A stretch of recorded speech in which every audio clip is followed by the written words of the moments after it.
नमस्कार दोस्तों, मैं डॉक्टर नमिता श्रीवास्तव, आपकी सेहत की दोस्त। आज आपसे बात करूंगी माइग्रेन के बारे में।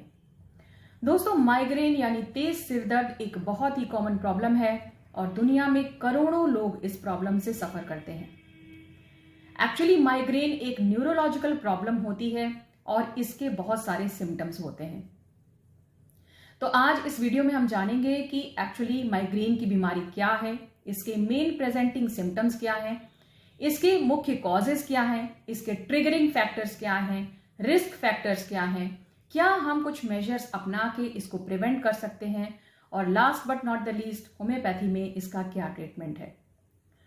दोस्तों, अगर बात करें इसके सिम्टम्स की, तो माइग्रेन का सबसे मेन प्रेजेंटिंग सिम्टम होता है इंटेंस हेडेक, यानी बहुत तेज सिर दर्द होना।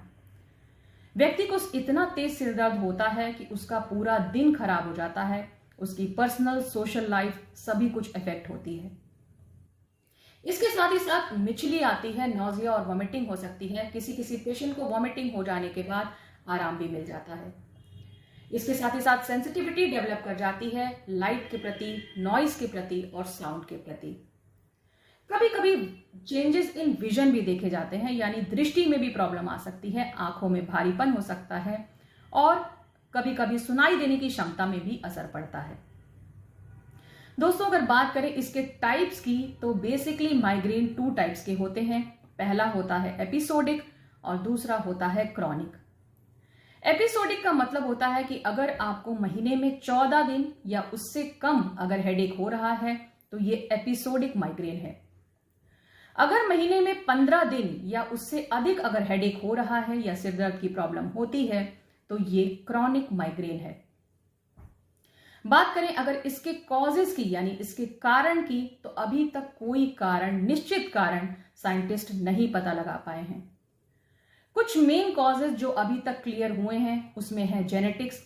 90% माइग्रेन के पेशेंट में जेनेटिक रीजन यानी जेनेटिक बैकग्राउंड देखा गया।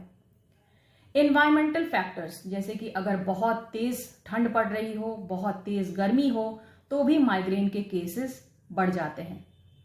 इमोशनल फैक्टर, अगर आप बहुत ज्यादा तनाव की स्थिति में रहते हो, बहुत गुस्सा करते हो, आप हमेशा नेगेटिव इमोशंस की प्रॉब्लम आपको रहती है, तो भी आपको माइग्रेन अटैक्स हो सकते हैं।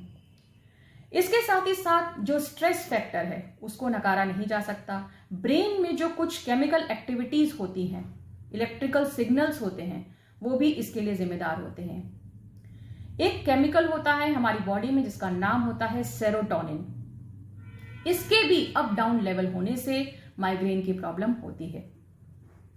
चलिए अब बात कर लेते हैं माइग्रेन के ट्रिगरिंग फैक्टर्स की।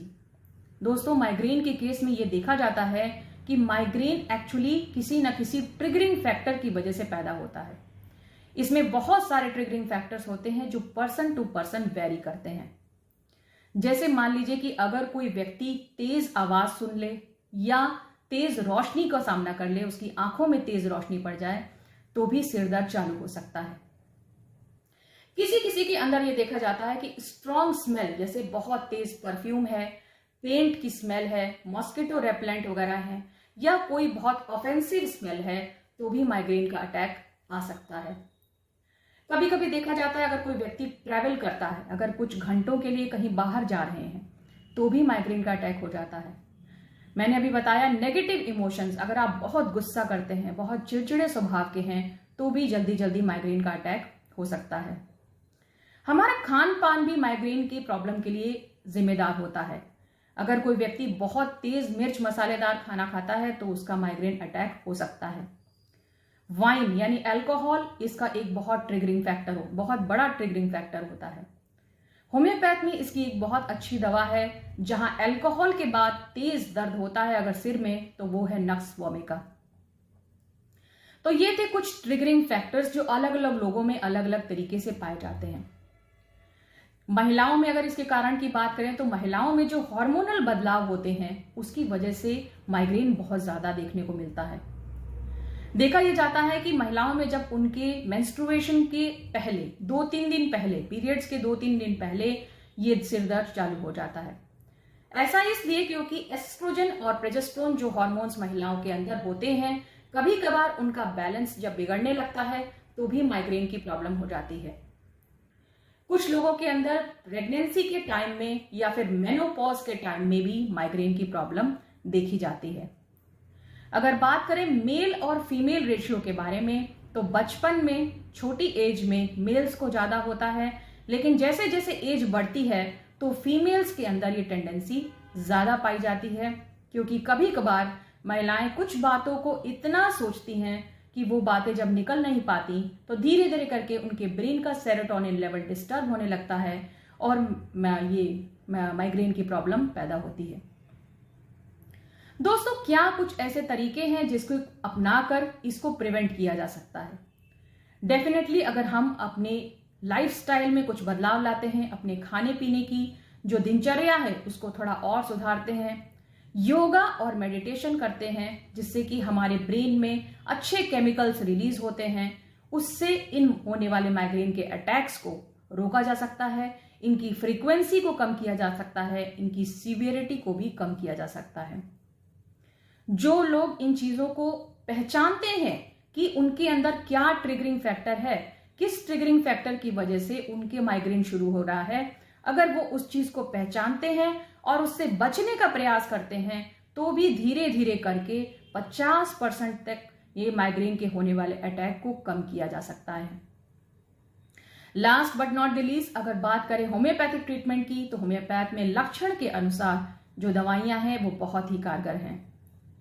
बेलाडोना नाम की दवाई एक ऐसी दवाई है जब वो तब दी जाती है जब बर्स्टिंग टाइप ऑफ हेडेक हो, ऐसे लगता है कि सिर फट जाएगा, धूप की वजह से होने वाला हो, या फिर आपको अचानक से ठंड लग जाए और तेज सिर दर्द हो, तो बेलाडोना बहुत ही कारगर है। नक्स वोमिका, जैसे अब मैंने अभी आपको बताया था कि अल्कोहल की वजह से अगर किसी का माइग्रेन का अटैक उभरता हो या पेट संबंधी कोई गड़बड़ी रहती हो, इंडाइजेशन हो, पाइल्स हो, व्यक्ति बहुत चिड़चिड़ा हो, तो वहां पे नक्स वोमिका मेडिसिन बहुत काम करती है। सैंग्विनेरिया कैन एक ऐसी मेडिसिन है जो राइट साइडेड यानी कि सिर के दाहिने हिस्से में होने वाले दर्द के लिए बहुत ही कारगर है। और अगर लेफ्ट साइडेड माइग्रेन की बात करें तो स्पाइजिलिया एक बहुत ही अच्छी दवा है। इसके अलावा सैंग्विनेरिया कैन मेनोपॉज के टाइम में होने वाले माइग्रेन की भी बहुत अच्छी दवा है। कुछ अन्य दवाइयां जैसे gelsemium, bryonia, iris versicolor, natrum mur, ignatia, ये सभी दवाइयां लक्षण के अनुसार अगर मरीज को दी जाएं तो बहुत ही अच्छा लाभ करती हैं, जिनको कुछ समय तक लेने के पश्चात न सिर्फ इसके टेंडेंसी को रिमूव किया जा सकता है बल्कि पूरा आराम भी दिया जा सकता है। दोस्तों, उम्मीद करती हूं आज जो माइग्रेन के विषय में मैंने आपको जानकारी दी है ये आपको कहीं ना कहीं लाभ जरूर पहुंचाएगी। अगर आपको अच्छी लगे तो आप अपने जानने वालों को, अपने फ्रेंड्स को, अपनी फैमिली को जरूर लाइक एंड शेयर करिएगा। अपना स्नेह और आशीर्वाद बनाए रखिएगा। अपना बहुत ख्याल रखिएगा। धन्यवाद।